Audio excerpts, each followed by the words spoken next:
Hi, and welcome back to the channel, guys. We are continuing The Legend of Korra. This is Book 1, Chapter 12, titled Endgame.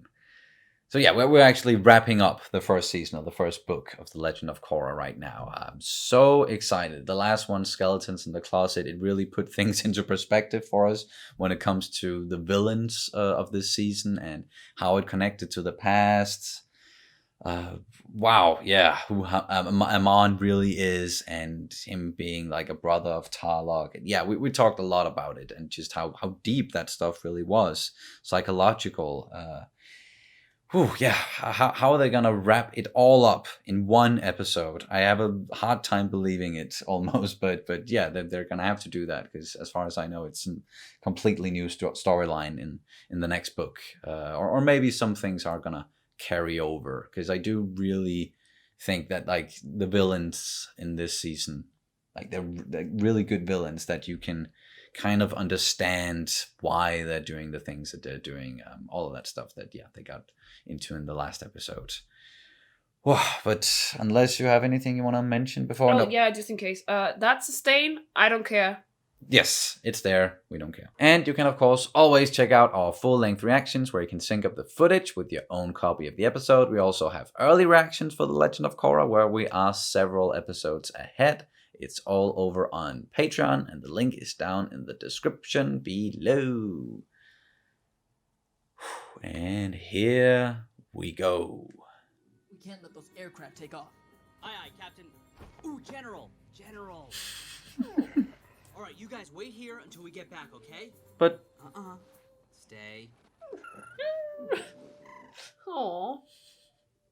Why would there be fence posts but no fence? wait, there because That's why. oh god, oh man, they already got knocked out. But they get up again. Sorry. Hopefully. When I was a boy, a firebender struck down my entire family and left me scarred. That's a lie, Amon. Nope. Damn. Okay, doing it like that. Amon is a waterbender. What is this nonsense? You're desperate, Avatar. His father was Yakone, and his brother is Councilman Tarlok. Ooh. An amusing tale. But I will show you the truth. So he is gonna be scarred. Yep. What? The Avatar is mine! I'm telling you. Could still be true. Yeah. Doesn't negate the other stuff. I wouldn't leave yet, Avatar. You'll miss the main event. How the fuck did they?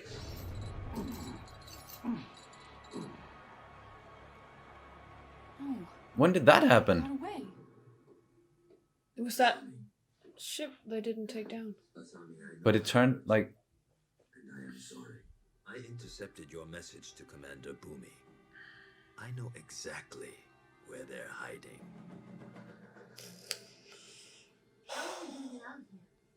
I don't suppose you know how to metal bend. That is a negative, sir. Damn it. But hey! Naga! Over here! Naga knows how to metal bend. Yeah. Who needs a metal bender? We got Naga! Yeah! Right, hurry. Oh. Damn, Iroh. It's a bit lively, huh? Mm-hmm. Oh. Oh.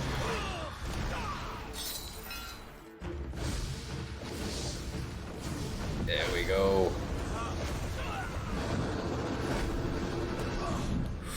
Follow me, kids. Let's go get your mother and the baby.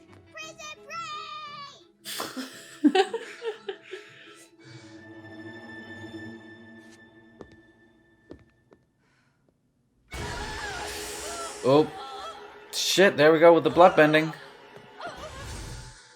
Someone needs to see him doing that. Yeah. someone other than Mako. And where's the mustache guy?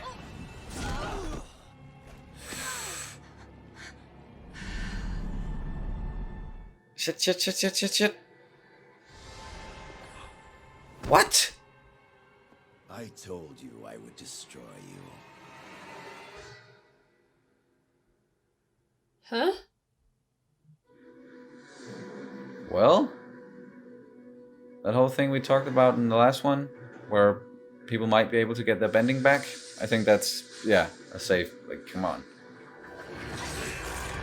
Oh, damn.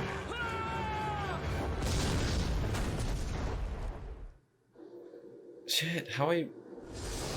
Okay.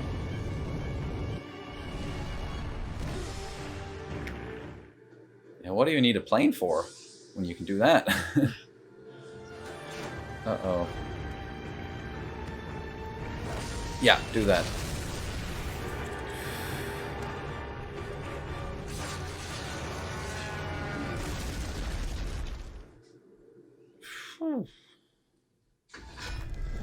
Nice.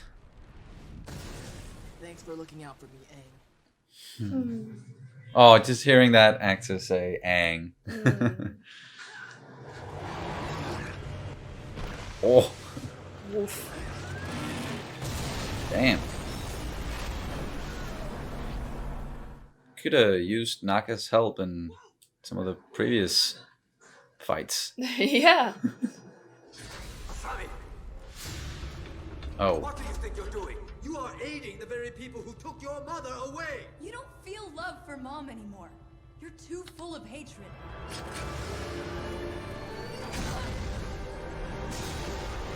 I now see there is no chance to save you. damn, this guy. Mr. Sato, you are a horrible father! Yeah. You can say that again. Mm-hmm. You really are a horrible father.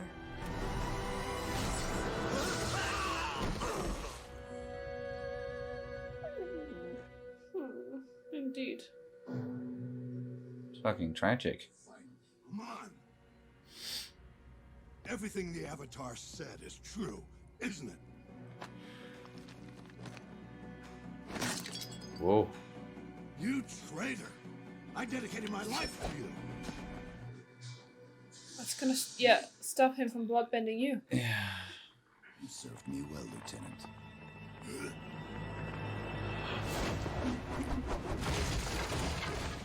Shit. Oh! Wow. Damn, Mako. Everything will be alright. We just need to get out of here.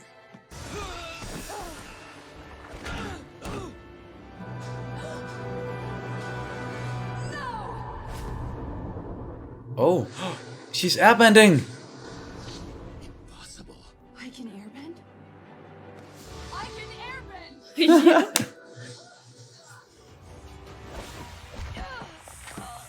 This is Korra. No, you don't! Yes. Oof.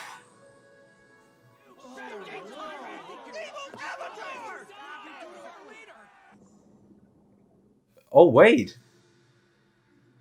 It's a fake scar. You just outed yourself.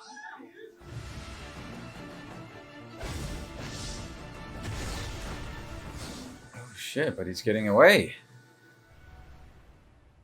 Huh.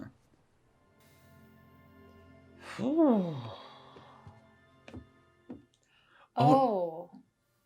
We have a second chance. We can start over together. Please. You're all I have left in the world.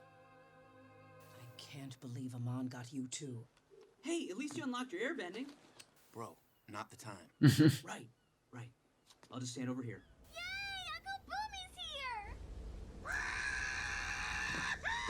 Yep. You're right. Now I have to entertain my brother. Great. They're probably polar opposites. Yeah. The two of us together again. Yes, Noah talk. I had almost forgotten the sound of my own name.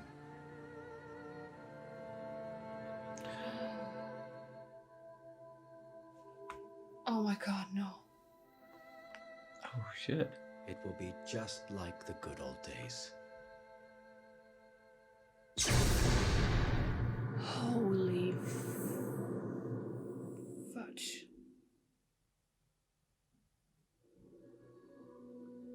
Whoa. Wow. That was dark. For a Nickelodeon show, yeah. I've tried everything in my power, but I cannot restore Korra's bending. No. I'm not the Avatar anymore. You don't need to do me any favors. Come on. I don't care if you're the Avatar or not. I love you, Korra. I can't. Korra!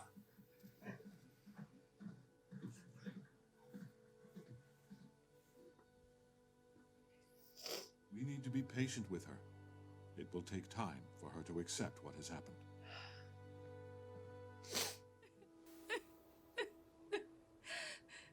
Not now, Tenzin. I just want to be left alone. It's not Tenzin. Oh my god. You have finally connected with your spiritual self. How? When we hit our lowest point, we are open to the greatest change. Oh my god. It's all the avatars.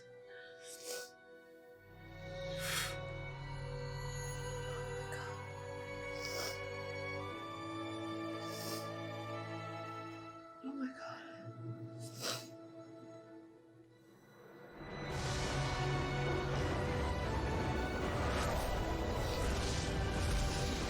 Yes. That's how you do it.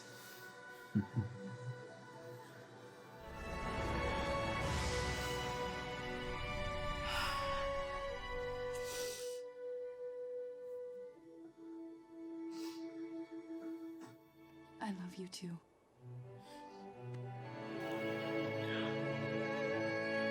She can. we stop? Yes.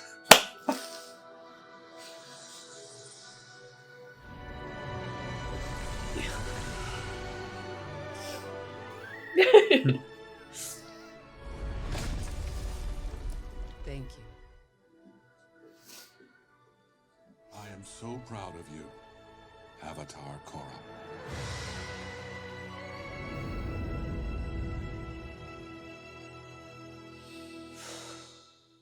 Wow. Damn. Okay, well, I'm actually of the mind here that if it had ended here and we hadn't gotten any more seasons, then yeah, that would have been like a good way to just, end that little journey there. It was kind of a downer for a little while, and I thought, man, are they really gonna do that? End the whole thing on a downer, and then they didn't know whether or not they were gonna get another season, but no. They turned it around in the end, and it was all about Korra connecting to her spiritual side, and finally Aang came to her and helped her. But yeah, that was it. The first book. Really enjoyed it. Really, really did. It just got better and better and better, and now I feel like we're really in it, even though it kind of ended in a way where, it could just end there, but we know there's more, obviously, and we're going to get into book 2 soon. But yeah, they rounded off pretty much all the big storylines, and even like I was fine with Amon or Noatak getting away with Tarlok as well, but no, that was not the ending for those two. No. Tarlok made sure that, yeah, that they wouldn't. didn't go any further, and and I don't know if Noatak, he was aware of it, like, or if he was like, the reason why he had tears in his eyes in the end was because he was hopeful, and he had regained his little brother in a way, and they were able to maybe continue living somewhere else in hiding.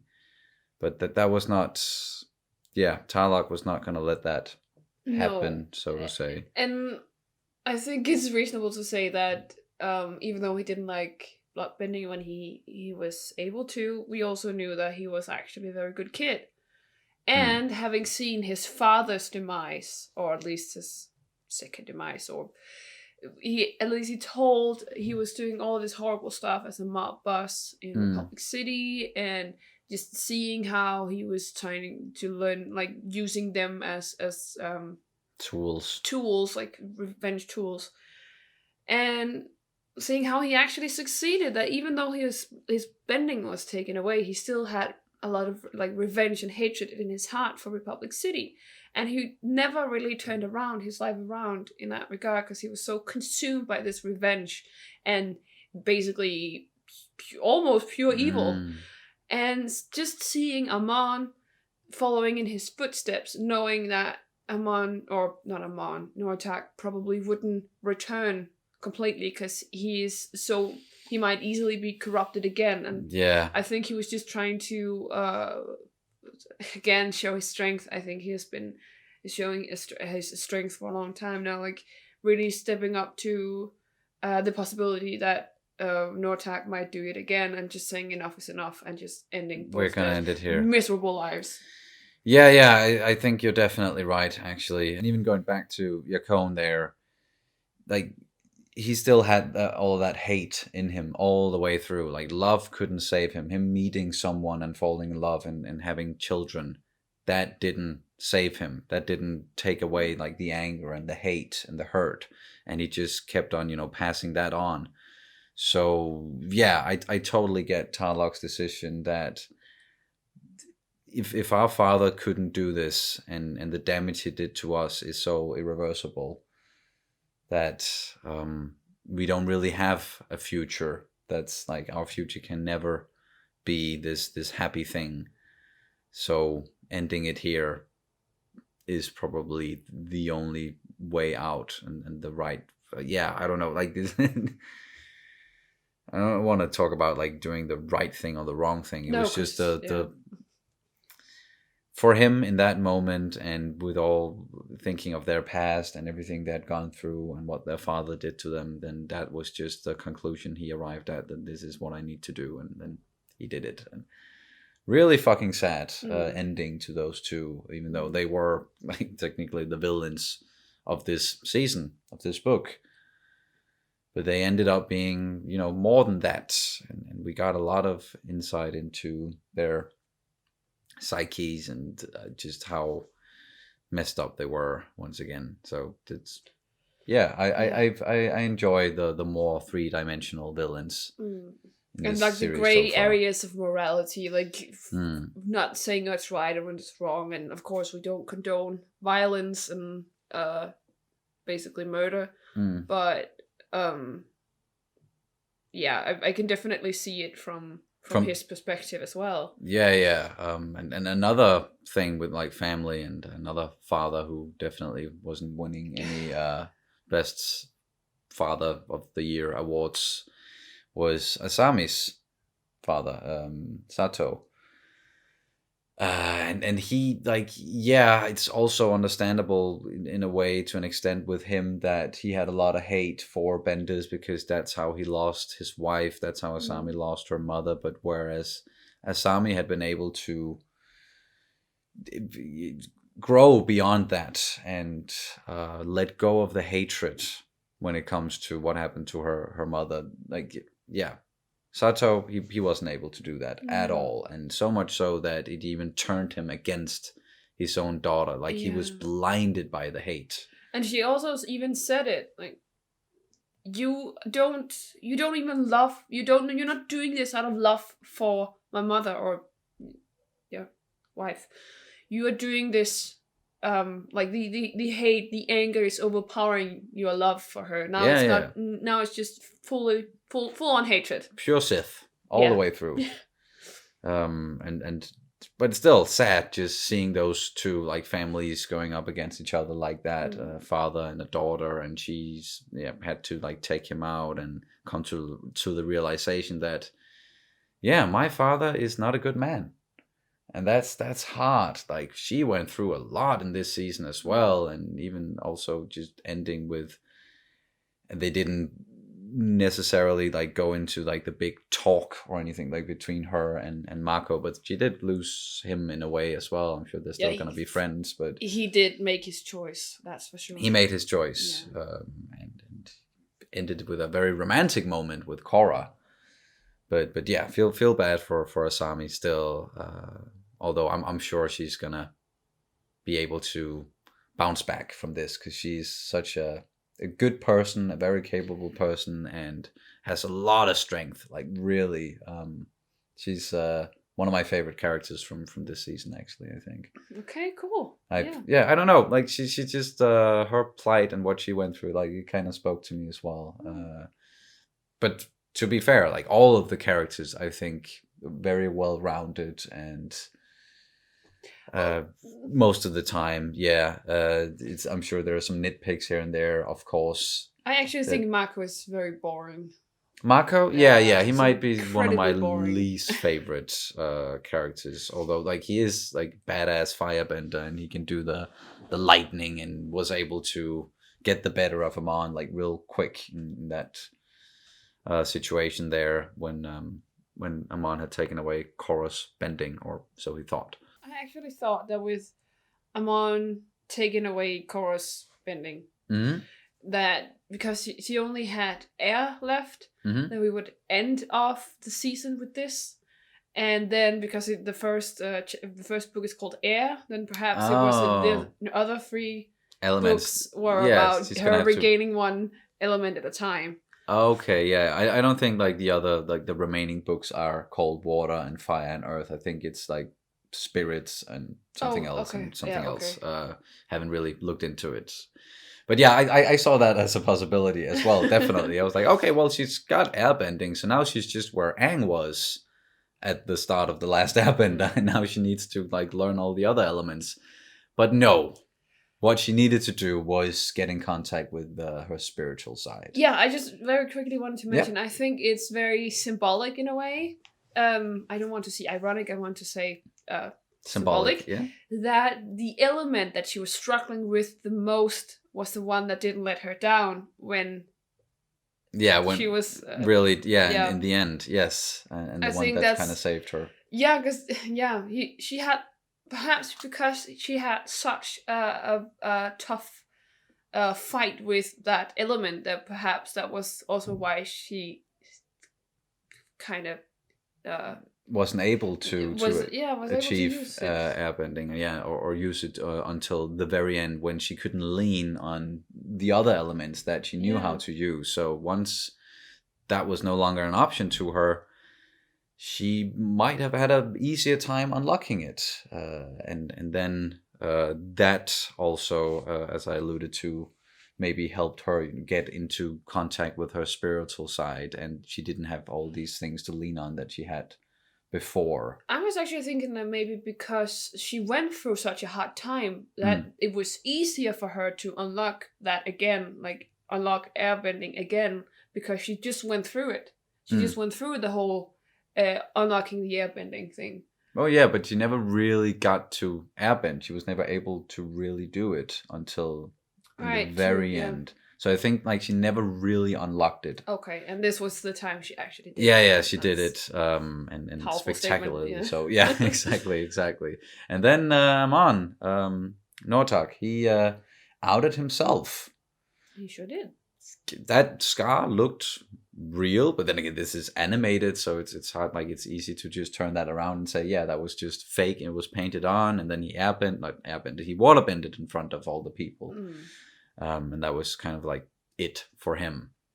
And I'm so happy that our little theory about the whole taking away the bending, that because it was different than what Aang did, it wasn't the Avatar doing this, taking away bending. It was Amon using blood bending to do something, or doing it.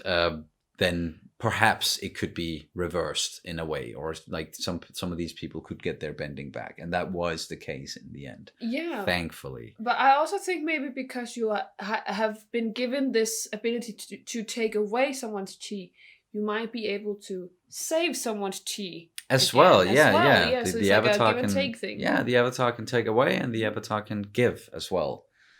I think you like- have to have some sort of like genetic disposition for it, maybe. Maybe. So she can't just go around and just give non-benders bending. No, I think- like that. yeah. Yeah. You can't give.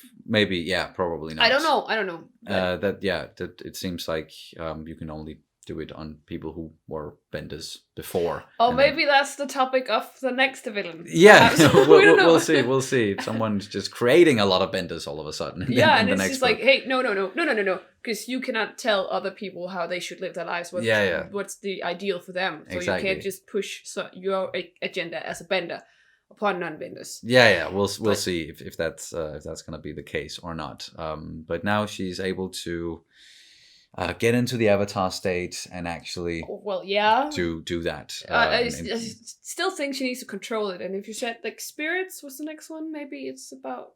I'm not sure if that's the name of the Okay, next book, okay. but I think it's the name of one of them at least. So we are gonna get more into the spirit world. Like she didn't go there at all through this book, and it once again wasn't until the very end when she kind of unlocked that ability to really talk to Aang and the previous avatars. Like Yeah. they showed up. Like the only way of communicating she had before was just the visions that Aang was showing her. through the meditation. Exactly, through meditation. So not really going into the avatar state or not really connecting with him spiritually in the same way that she did towards the end.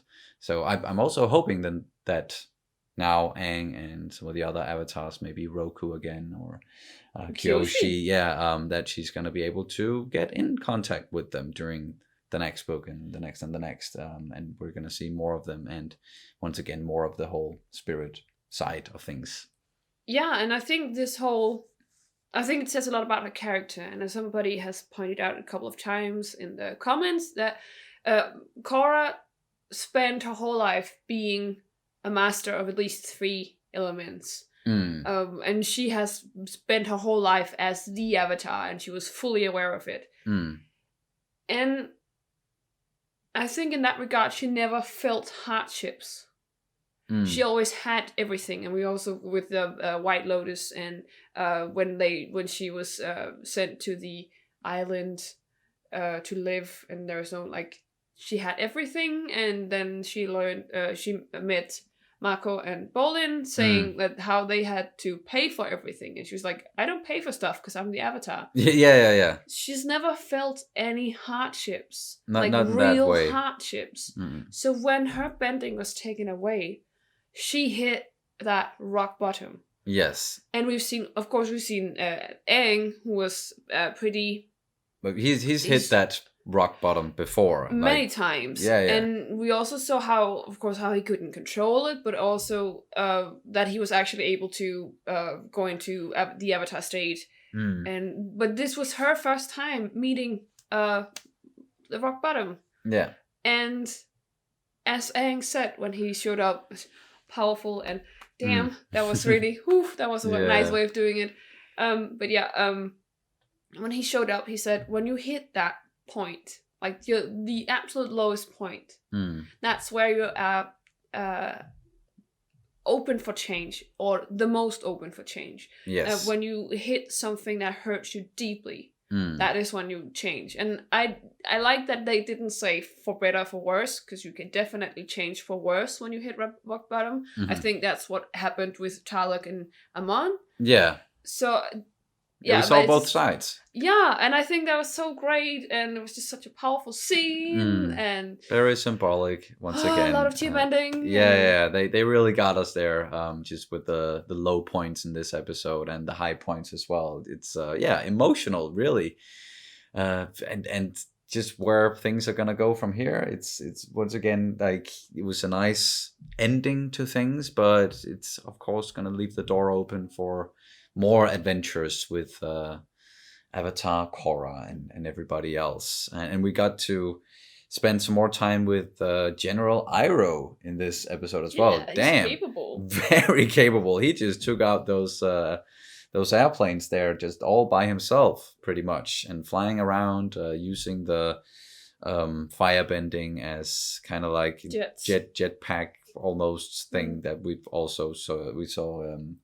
yeah, both Zuko and Azula and Osai use in the last Airbender. And then we also saw, like, very briefly, Boomy. Yeah. And apparently I was right. There's a reason why he's called Boomy. He's a bit nuts. And probably like the complete opposite of Tencent. And Tencent was, oh man, now I'm gonna have to deal with that guy again. Fuck. He seems like a mouthful, yeah. Yeah. But one of the strongest fuck yes moments was that, I think, Korra returning to her, just giving bending back to people, and especially Lin. That was really nice to see. She's so kick-ass. I love that she's kick-ass again. Yeah, she can go back to being a badass earth/metal bender and do her thing. I don't know if she's gonna continue on as this lone vigilante thing, or if she's gonna go back into the police force. We'll see. But I'm glad she's got her bending back at least. Me too. I love it when I know this is so tiresome to listen to, but I love it when you have a kick-ass, lovely, lovely. You can debate whether she's lovely, but at least like a kick-ass, strong woman, just being kick-ass. Yeah. That's that you're really rooting for. Yeah, exactly, and that's once again the case with many of the characters in this show, and the female characters. Yeah. It's very hard to write female characters. For some, just saying. Apparently it is, yeah. But they're doing a good job here, and we even saw Katara here at the end as well.